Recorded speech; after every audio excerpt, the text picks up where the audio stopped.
Well, welcome to The Catholic Reason, a radio production of St. Michael Catholic Radio based in Broken Arrow, Oklahoma, where we think through various claims made by the Catholic Church concerning issues of faith, morality, and culture, and provide reasons behind those claims.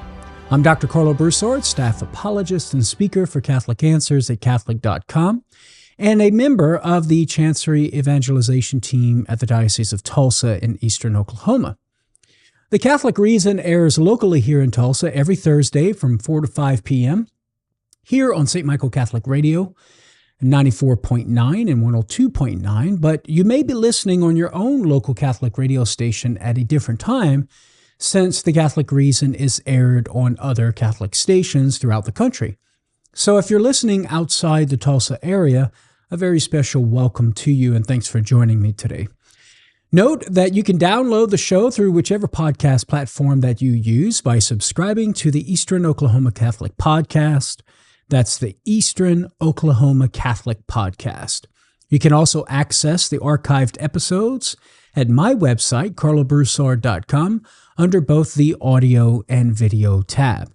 And be sure to check out all the other great resources that I have available for you there.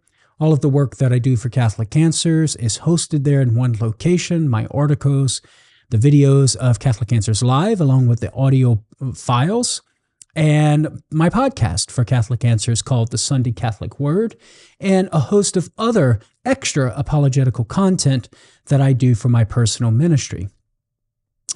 Okay, so the majority of topics that we deal with here on The Catholic Reason fall within the category of the Catholic-Protestant dialogue. However, every once in a while, we deal with an issue that falls outside those boundaries and more within the circles of dialogue with worldviews that dominate our current cultural landscape. And today is one of those times when we're going to deal with a topic that falls within this sort of category. In 2011, the Freedom from Religious Foundation sponsored a billboard in Columbus, Ohio, featuring an atheist and the caption, quote unquote, "I can be good without God." This billboard expresses a major obstacle that atheists and agnostics face when it comes to acknowledging God's existence. They think that because they can be good without God, God isn't necessary for morality. And if God isn't necessary for morality, so it's argued, well, then it's likely that he doesn't exist. And even if he did, he wouldn't be the God of traditional theism. So it's this idea that since an atheist can be good without God, that we can articulate a morality without an appeal to God, we can be good without God. There's no reason to think that God exists. So how might we respond to this? Well, our first response is that we can agree that an atheist can be good in some respects without acknowledging God. The acknowledgement of God, the belief in God, would not be necessary for an atheist to be good in some respects. There's a kernel of truth in this line of reasoning that are articulated and expressed on the billboard in Columbus, Ohio, or this argument from an atheistic position. It's not necessary to acknowledge God's existence, to profess belief in God, to do what's good, nor is it necessary to appeal to God in order to know a lot of things as to what is good human behavior for us as human beings.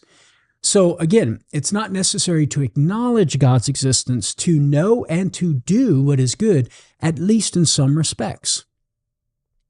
When we speak of good and bad behavior, we refer to the kinds of acts that either achieve or frustrate the ends toward which our nature directs us: self-preservation, propagation of the species, knowledge, love, harmonious living in society, just to name a few of the types of ends or goals that our nature directs us toward. And these can be identified within our human nature without an appeal to God. We do not need to appeal to God in order to discover this particular order of nature, the ends and the goes that our nature directs us toward, the achievement of which is perfective of our nature. For example, an atheist can know that killing an innocent human being is bad human behavior because it unjustly thwarts another's self-preservation and freedom, both of which are ends toward which our nature directs us and therefore are natural to us insofar as we're human beings. An atheist can also know that lying to a person is bad human behavior, just another way of saying immoral, contrary to reason. Why? Because it frustrates the end or the goal of the communicative act of assertion, that act of communication by which we present something as if it were true. These sorts of precepts, thou shalt not kill innocent human beings, thou shalt not lie, among others, make up what is known in the Catholic tradition as the natural moral law, a law built into the nature of man and thereby subject to being known by the natural light of reason. This is a law built into our nature that all human beings are able to know by reason alone. The American legal scholar Charles Rice, in his book 50 Questions on the Natural Law, What Is It and Why We Need It? He defines the natural moral law in a nice and succinct way that I think captures what we're trying to get at here. Quote, it's a set of manufacturer's directions written into our nature so that we can discover through reason how we ought to act. That comes from chapter 2 of his book. And I think that captures the natural moral law nicely. So we can see how someone can come to know and do what is good according to the natural moral law. And so the natural moral law serves as a measure or a standard that is available for all human beings, including atheists, to come to know by the natural light of human reason. And we can know this by way of philosophy. Now, the appeal to the natural moral law in order to know what is good or bad human behavior is also confirmed by St. Paul in Romans chapter 2, verses 14 through 15. When he reflects on the Gentiles' ability to know God's law without having the benefit of Judeo-Christian revelation, he writes this: when Gentiles who have not the law do by nature what the law requires, notice, by nature what the law requires, so that which is divinely revealed, some aspects of it are going to be inscribed in nature, which the Gentiles can come to know and follow. They are a law to themselves, he says, even though they do not have the law. They show that what the law requires, that is, the divinely revealed law of the Ten Commandments, say, is written on their heart, something that they can come to discover by looking to nature as opposed to appealing to the divine revelation. Since this law that St. Paul is speaking of and that we can know by way of philosophy is inscribed in human nature and is accessible by the natural light of human reason, well then we must conclude that atheists and agnostics can know and follow it, at least in some aspects of it. Atheist Dan Barker, the president of the Freedom from Religious Foundation, seems to hold to this system of morality, at least in a seed form. In his 1997 debate with Doug Wilson, entitled "Does the Triune God Exist?" he stated this: "There's an objective basis for morality. It's human nature and pain. We evolved to require water, for example. What if we had evolved to require something else like arsenic? But relative to our human nature, to what helps us and what either enhances our life or causes harm for our life, we can say relative to our human nature, this is something that's good." Baker expresses here what many atheists mean when they say that they can be good without God. They can come to acknowledge what is good for us insofar as we're human beings, and then act accordingly. And this is something that Catholics can agree with to a point. However, this doesn't mean God is irrelevant to morality. So in my next two responses here, I'll explain why. Okay, so the claim that we want to defend here is that even though our atheist friends can come to know and be good in some respects without an appeal to God by way of appealing to the natural moral law, it doesn't follow from that God doesn't exist, or it doesn't follow from that God is irrelevant to morality, such that an atheist doesn't need God and can exclude God from the equation of morality completely so. Now, one reason why God, if he exists, would not be irrelevant to morality, nor could he be irrelevant in principle, is that the natural moral law would involve our duty to worship God as the creator and, of course, to direct our choices to him as our ultimate end. If he exists, he would be our creator. If he's our creator, he would demand worship of him, and thereby the worship of him would constitute our goodness as a human being. And then if he is our creator, he would also be our ultimate life's goal. And if he's our ultimate life's goal, well, then we would need to be directing our choices to him as our ultimate end. He would be the infinite good in which we would find our complete human perfection and happiness. So if God, by definition, is the creator and sustainer of our existence, the one to whom we owe every ounce of our being, well, then he would have an absolute right to our worship and adoration. And such worship and adoration of God as our creator would constitute our human perfection, since such acts would fulfill the duty that we have by nature, hence the perfection of nature. Now, we're going to continue this line of reasoning. I'm going to have to hit the pause button here because I'm coming up on my first break. But don't go anywhere, stay tuned, because on the other side, we're going to pick back up and continue to think through why, if God exists, our goodness would be constituted by the worship of him and directing our life choices to him. Talk to you on the other side of the break. God bless. Well, welcome back, my friends, to The Catholic Reason, a radio production of St. Michael Catholic Radio based here in Broken Arrow, Oklahoma, where we think through various claims made by the Catholic Church concerning issues of faith, morality, and culture and provide reasons behind those claims. In today's episode, we're looking at a topic that goes beyond the boundaries of what we normally talk about here on The Catholic Reason, namely the Catholic-Protestant dialogue, and asking the question whether the claim that an atheist can be good without God entails that God is completely irrelevant to morality, such that we don't need God to offer a complete account of morality. And so we're looking at this claim. We started off with the claim that was in 2011 posted on a billboard of an atheist, I can be good without God. The implication seemingly to be we don't need God to account for morality. And this is taken by many atheists and agnostics to be an argument against the theistic view. And so what we were saying in our first segment was, there's a kernel of truth. We acknowledge that our atheist friends and agnostics can come to know and live accordingly as to what is good inscribed within our nature on account of the natural moral law. There is no need for an atheist to appeal to God, or anybody. There's not a need to appeal to God or to acknowledge God's existence in order to come to know some things that are good for us as human beings, and therefore what is good human behavior. Since good moral human behavior is just simply behavior that is consistent with what we know to be good for us insofar as we're human beings, on account of the nature that we have that determines what is good for us and what is perfective of us, given our nature as human beings.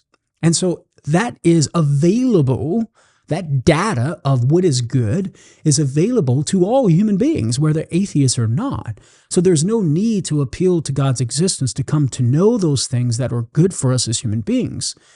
Now, as I was mentioning before the break, that doesn't mean that God is entirely irrelevant to morality. And as I was pointing out, one reason why God, if he were to exist, would not be irrelevant to morality, nor could he be irrelevant in principle, is that the natural moral law would necessarily involve our duty to worship God as the creator and to direct our choices to him as our ultimate end. If God, by definition, is the creator and sustainer of our existence, the one to whom we owe every ounce of our being, well, then he would have an absolute right to our worship and adoration. And such worship and adoration of God as our creator would constitute our human perfection, since those activities would fulfill the duty that we have by nature. So there would be an actualization of the duty, a fulfillment of the duty, and thereby a fulfillment of our nature, since that duty flows from our nature as being a creature of the Creator, sustained in existence by the Creator.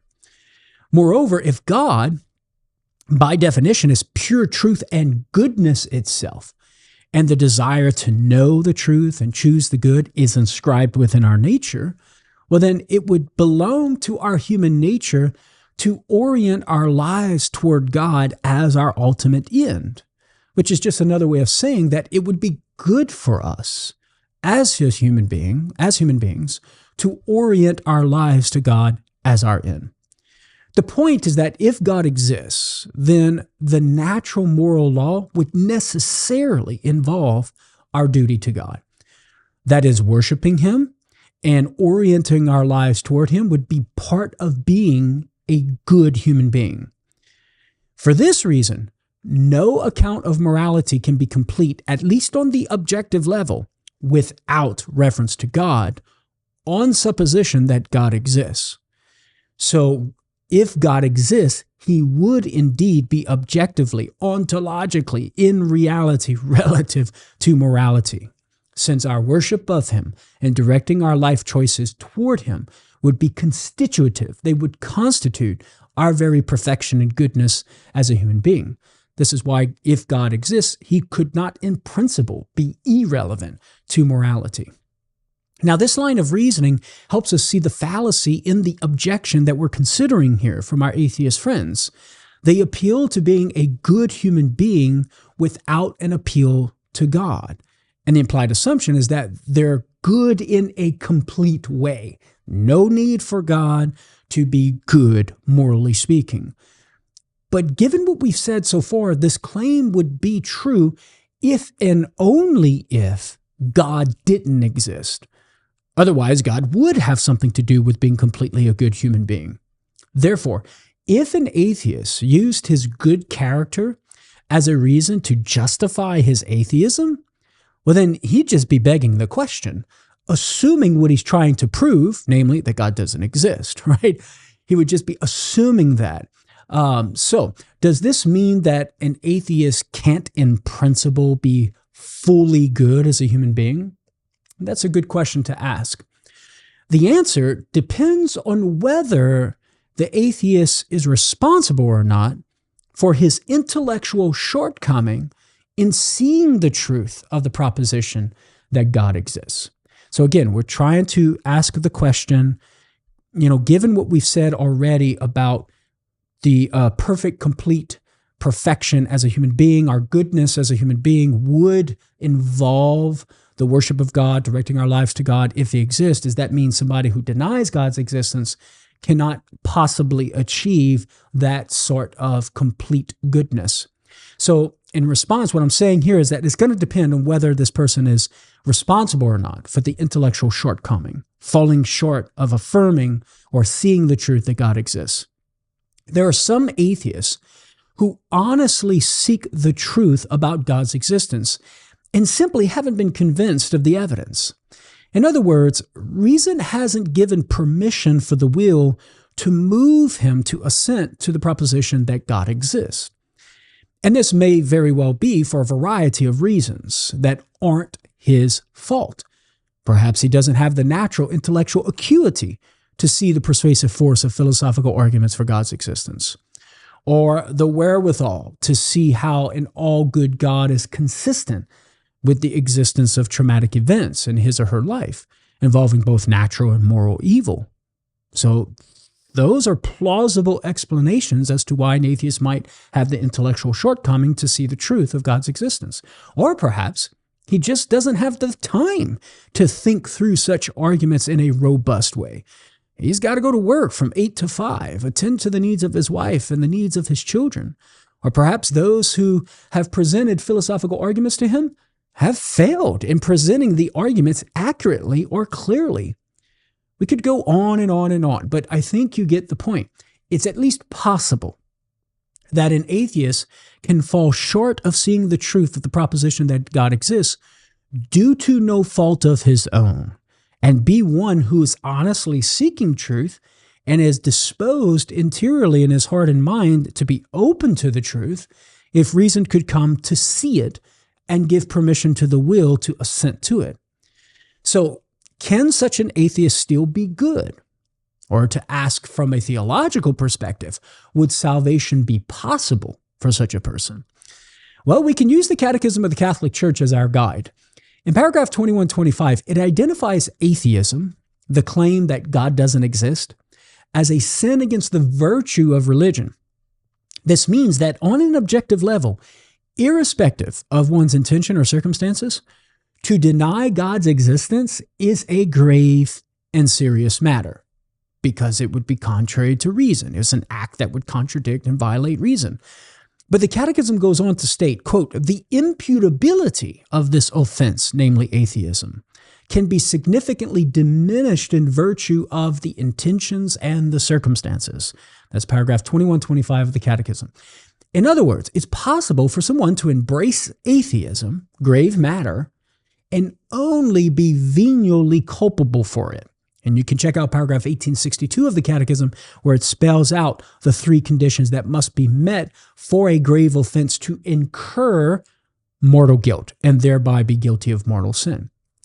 So here's one scenario of how this might play out. Let's suppose we have an atheist who isn't responsible for his own ignorance of the truth concerning God's existence. And it's for a reason that he's not responsible for, like the ones that I just articulated. Let's suppose further that he's trying to live according to the truth that he does come to grasp by the natural light of human reason. Such an atheist would still be considered good because insofar as he's honestly, again, we're assuming he's honestly seeking truth, he's seeking God, who is truth itself. The seeking, however, is just simply intuitive and implicit, but nevertheless, he's still seeking truth, who ultimately is God. Now, the question of his goodness here is relative specifically to his atheism. We'd also have to assess whether he's positively rejected the good in some other area of life. So we're just assuming all of that. We're just focusing specifically on his claim to reject God's existence. But if we assume he hasn't, like if we assume that he hasn't positively rejected the good in other areas of his life, well then he would be good in moral character. Again, assuming he's honestly seeking truth and is not responsible for his intellectual shortcomings. Now, from a theological perspective, that was from a reasonable philosophical perspective concerning the question of whether he would be good or not, morally speaking. From a theological perspective, the Catholic Church teaches that God could even administer the saving grace, his saving grace, to such an atheist apart from the sacrament of baptism. And you can check out paragraph 1257, where the Catechism teaches how God has bound salvation to the sacraments, but he himself is not bound by the sacraments. And on condition the atheist remain in that state of grace until death, he would be saved, assuming again that the intellectual shortcoming in affirming the proposition that God exists is due to no fault of his own, and is honestly seeking truth and living in accord with that truth, especially with regard to the goodness of human nature, of our human perfection. God could possibly save that individual. Well, my friends, I'm coming up on my second break here, so stay tuned. More to come on the other side. We'll pick back up. You're listening to The Catholic Reason. I'm Dr. Karlo Broussard. Well, welcome back, my friends, to The Catholic Reason. If you're just joining me, I'm Dr. Karlo Broussard. In today's episode of The Catholic Reason, we're looking at the claim that some atheists and agnostics make, namely, I can be good without God. The implication is that God is completely irrelevant to having a full account of morality, and the assumption being that one can be completely good, morally speaking, without believing in God, and without God, ontologically and objectively speaking. So, and if God isn't necessary to account for morality, then he's not really that much of a God to believe in the first place. And so this is often proposed as a reason to justify one's atheism. I can be good without God. I don't need to appeal to God to be moral. Now, in response, we acknowledge that there's a kernel of truth in this line of reasoning such that one can know and live in accord with the good that is discoverable by the natural light of human reason by way of appealing to the natural moral law, looking to an order of good inscribed within our nature, discovering it by reasoning and living accordingly. But as I pointed out, there's only so much good that one can come to know in this state of atheism in rejecting God's existence, because if God did exist, well, then our complete full goodness as a human being would involve the duty to worship him as the creator and also to direct our life choices to him as our ultimate end. But of course, that raises the question, well, if an atheist is in a state of rejecting God, well, then he's not going to be performing his duty to worship God, directing his life choices to him as his ultimate end. And so does that mean an atheist is without any hope in achieving that state of complete goodness and moral perfection? And so we were responding and saying, well, it's going to depend upon whether the atheist's intellectual shortcoming in affirming that God exists is due to his own fault or not.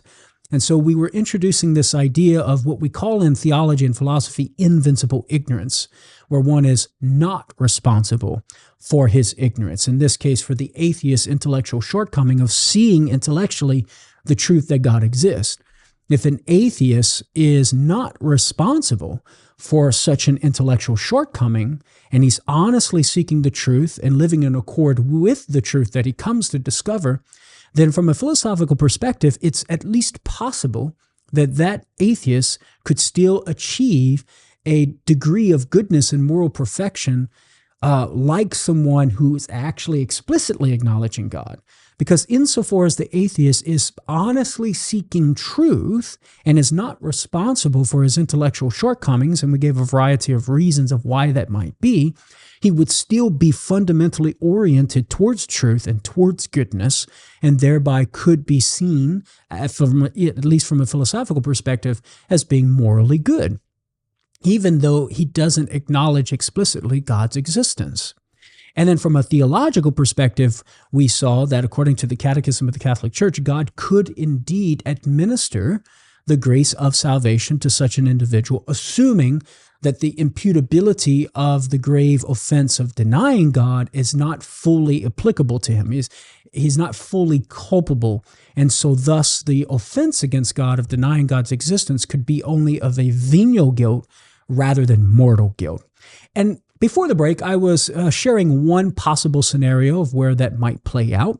And then another scenario could involve an atheist who was baptized during his infancy and then later in life came to reject God and the Christian faith, maybe due to some bad experience. Maybe it was abuse from a pastor or a false understanding of the nature of God. Maybe he was thinking God's just this old man in the sky always looking to punish people. Well, in this case, like in the previous scenario I articulated before the break, the culpability of the atheist for his atheism would be mitigated to such a degree that if he honestly seeks truth and goodness as he can, and he hasn't positively rejected the good in some other area of his life and some other moral aspect of his life, well, then he could still be considered good in moral character. And this, of course, bleeds over into the theological realm as well. Although the repudiation of theism and Christianity is a grave, serious offense, it's possible that the gravity of the sin not have a mortal effect on the soul, and thus sanctifying grace would remain. Remember, in this scenario, we're assuming he was baptized and had sanctifying grace, provided such an individual has not committed, again, like mortal sin or positively rejected the good in some other area. That sanctifying grace could still be remaining in his soul. And given that sanctifying grace remains in his soul, he would attain salvation on condition that he died in such a state. Remember, assuming that his intellectual shortcoming of seeing the truth of God's existence is due to no fault of his own. Remember, God is truth itself. And so inasmuch as someone honestly seeks truth and hasn't hardened his heart through sin, or positively rejecting the good in some other area of his life, he's fundamentally seeking God even though he may not know it. And as Psalm 44:21 says, only God knows the inner secrets of the heart. So it's possible for an atheist to be invincibly ignorant, that is, not responsible for the intellectual shortcoming of seeing the truth that God exists. Now, just because there may be some atheists who aren't fully culpable for the sin of atheism, that doesn't mean every atheist is exempt from incurring the full guilt of the sin of atheism. So please be clear, I am not claiming that every single person who denies that God's existence is thereby exempt from incurring the mortal guilt, like the full guilt of the sin of atheism. It may be the case that there are some atheists who simply reject the proposition that God exists because maybe they don't want to have any sort of lawgiver to whom they must submit and be judged by. For such an atheist, he would incur the guilt of rejecting God, but because fundamentally he would be choosing himself in the place of God. Right? So in that case, he would be vincible. He would be responsible for this rejection of God's existence. For other atheists, it might be that he legitimately falls short of seeing the truth that God exists, but such a shortcoming is due to prior immoral behavior that's resulted in intellectual blindness. The atheist in this scenario would be responsible for his ignorance, would be responsible for his intellectual shortcoming of seeing the truth that God exists, and thereby would be held fully accountable for the sin of atheism, for the grave offense of rejecting God's existence. So again, I don't want you, the listener, to walk away with the false impression that I'm saying all atheists can possibly be saved. There's more to it than that. There are more nuances that have to be made. Okay, there's another reason why God cannot be irrelevant to morality, which constitutes basically our third response here to the objection that we're considering in today's episode. And the reason is that God is necessary to account for the order of good within our human nature to be a moral law. So our first response is to say, hey, look, yes, an atheist, there's a kernel of a truth insofar as an atheist can come to know and follow good inscribed within our human nature by appealing to the natural moral law. Second response, but that doesn't mean the atheist would be able to be good in a complete sense, because God, if he did exist, would be the source of our being and the ultimate good to which we're directed as human beings. And so we would have a duty to worship him, and that would constitute our moral goodness. We would have a duty to direct our life choices toward him as our ultimate good, and that would constitute our moral goodness. So in order to be completely good, morally speaking, as a human being, one would indeed need to be ordered toward God and acknowledging him, worshiping him, directing their life towards him. And so with regard to the atheist who is invincibly ignorant, he still could achieve that moral goodness. For the atheist who is vincibly ignorant or responsible for his sin of atheism, then he could not achieve that moral goodness. Okay, so now with regard to God's relevance to morality, the point here is that in order for the natural moral law to be law, to have an obligation on us, to impose an obligation that we must follow, you're going to need God to exist in order to account for the natural moral law to be law. Consider that if God didn't exist, then what would morally bind us to follow the order of human nature? Why should we follow the dictates of our human nature and behave in such a way that achieves the ends toward which our nature directs us? Now, a person might answer these questions by saying, well, because it's the reasonable thing to do. We're rational animals, and we're naturally ordered toward the good. Now, such a response is partially correct. As rational beings, we are directed toward the pursuit of what the intellect perceives as good. And what's good is the achievement of the various ends or goals embedded within our human nature. Therefore, being rational is the same as being good. But this still doesn't give a sufficient explanation for the obligation, the imposed necessity on the will to follow nature. We all intuitively recognize within ourselves the binding power of our conscience, say, right? A sense of duty to do what we know to be good and avoid what we know to be bad or evil. So the question becomes, from whence does this imposed necessity come? From whence does this obligation to do good and avoid evil come?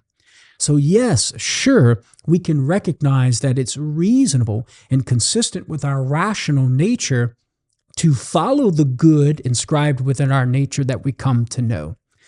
But the question becomes, why follow what reason tells us to be good? We sense a natural, intuitive, imposed obligation to do so, but from whence does that obligation come? On the other side of the break, we're going to answer that question, and we're going to see clearly why God is ontologically, metaphysically, in reality, necessary for a complete account of morality. Talk to you on the other side. Well, welcome back, my friends, to our last and final segment of today's episode of The Catholic Reason. Before our last break, we left off with the question of whence does our intuitively recognized moral obligation to do good and avoid evil come? We pointed out how sure we can recognize that it's a reasonable thing to do good and avoid evil, and that that's consistent with our rational nature as human beings. But the question becomes, why follow that which we discover to be good inscribed within our nature? We all intuitively recognize a sense of moral obligation to do so, and impose necessity upon our will to follow that order of good recognized by reason. But why should we? Whence does this moral obligation come? Well, we can exhaust all the options here in our analysis. So let's start with nature. Maybe it's nature that accounts for this moral obligation, but there are two reasons why nature cannot be the ultimate explanation of the binding power of conscience, this imposed necessity upon the will or obligation. First, if nature were the ultimate source, well, then the precept to do good and avoid evil would be an internal necessity, very much like how fire has an internal necessity to rise given its nature. But no sense can be made in saying that we're bound to do good and avoid evil like fire is bound to rise. The internal necessity of fire is not the kind of necessity that we're talking about when we speak of moral obligation. Of course, nature does direct our wills necessarily to the good in general. Like we can't help desiring good and pursuing good.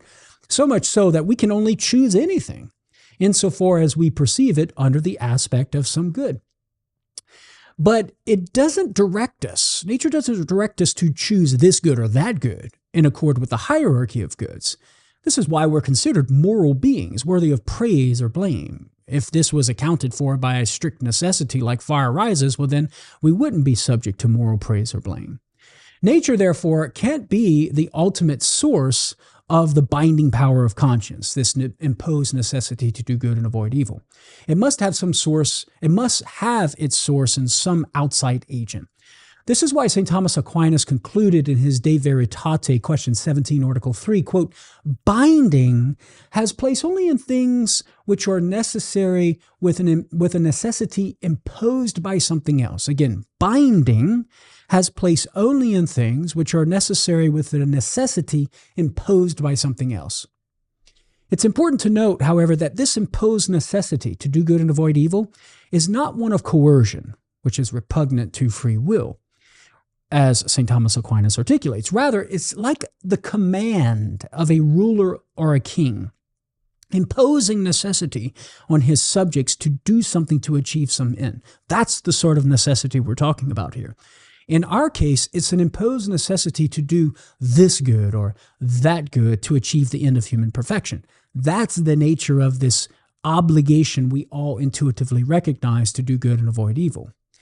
Now, there's another reason why nature can't be the ultimate source of this binding power of our conscience, at least according to atheism.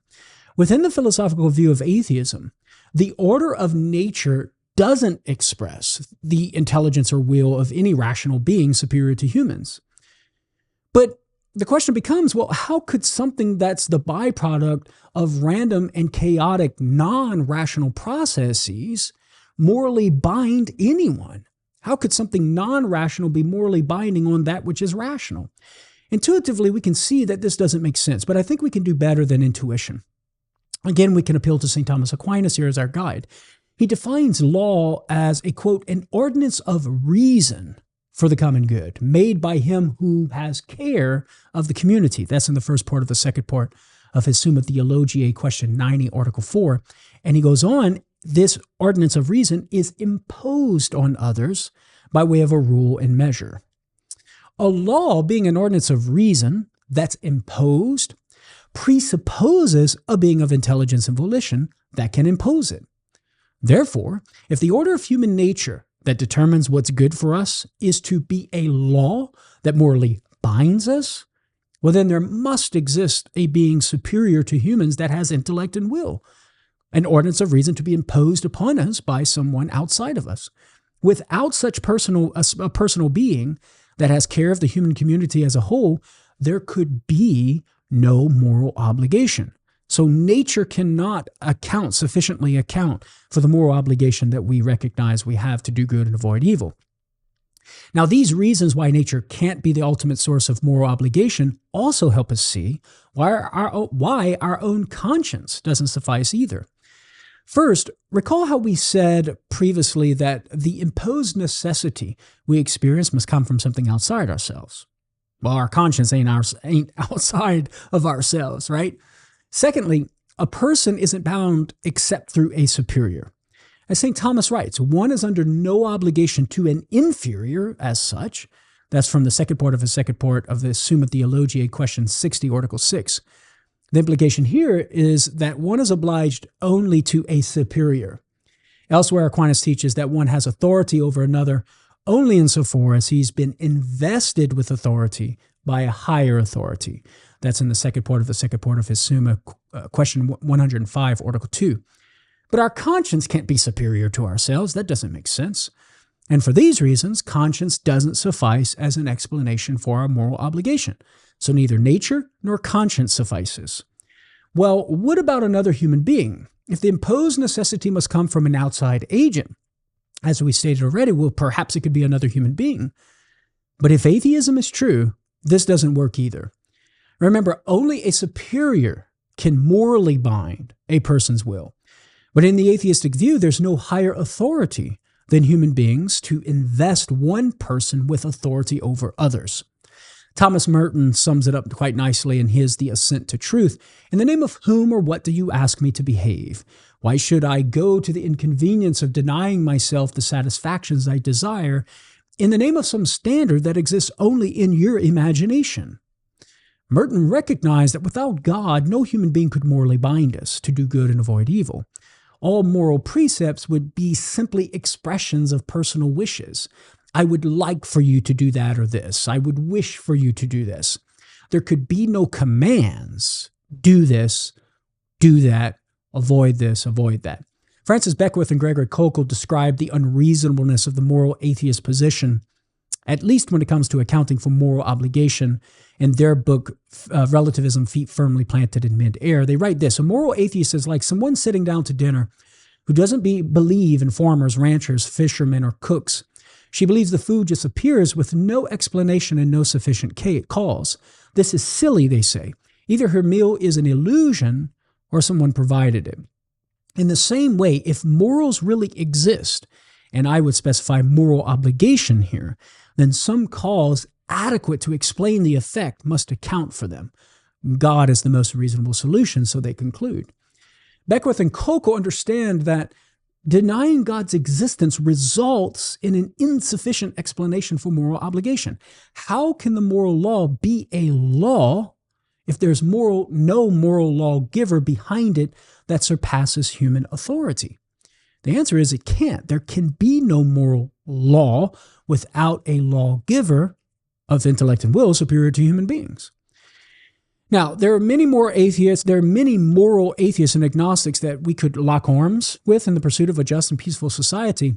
However, only the theists would be consistent in saying that such just and peaceful behaviors are morally obligatory. Again, obligation is the key focus here. You can get away with personal moral codes without God, including following some aspects of the order of human nature, but not moral obligation. You're going to need God to exist in order to account for the moral obligation.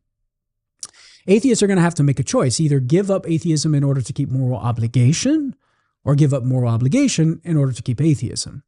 If our atheist friends decides to go with the latter option and give up moral obligation, then we're just in the arena of moral relativism, which of course makes morality a mere illusion. You can't say any human behavior is good or bad if moral truth is not objective but relative to an individual or a group of individuals' judgment. If we're not obliged to do what is good for us as human beings, well, then there's no morality, since the first precept of the natural moral law is good is to be done and pursued and evil is to be avoided. Now, our atheist friend doesn't want to follow the logic and concede moral relativism. If he's willing to give up morality insofar as he gives up moral obligation, well, then what sense can be made of saying he's morally good, like theists, without God? None. If there's no morality, which would be the case if there's no moral obligation, well, then there's no being morally good or bad that applies to all human beings, whether atheists or theists. Hopefully, our atheist friend isn't willing to retreat to this corner of moral nihilism. If he does, all we can do is leave him there and assure him that when he's ready to come out and give up his atheism and embrace moral obligation, we will be there for him. Well, my friends, that brings us to the end of this week's episode of The Catholic Reason. My claim today is that an atheist can't appeal to his moral goodness as evidence for God's irrelevance to morality. Insofar as God is our creator and the ultimate good to which we must direct our choices, our worship of him, and the direction of our lives toward friendship with him constitutes our human good, and thus constitutes what's morally good for us. Moreover, God is the ultimate explanation for our moral obligation to live in harmony with the order of good inscribed within our human nature. Therefore, he is most relevant to morality. To quote Pope St. John Paul II in his 2002 World Youth Day homily, the greatest deception, the deepest source of unhappiness, is the illusion of finding life by excluding God. Well, my friends, thanks for listening to The Catholic Reason, again, a production of St. Michael Radio, based here in Broken Arrow, Oklahoma. You can download the show by subscribing to the Eastern Oklahoma Catholic Podcast. Check out my website, KarloBroussard.com. You can access the archived episodes there. I invite you to join me again next week for The Catholic Reason. Tell a friend. I'll talk to you then. God bless.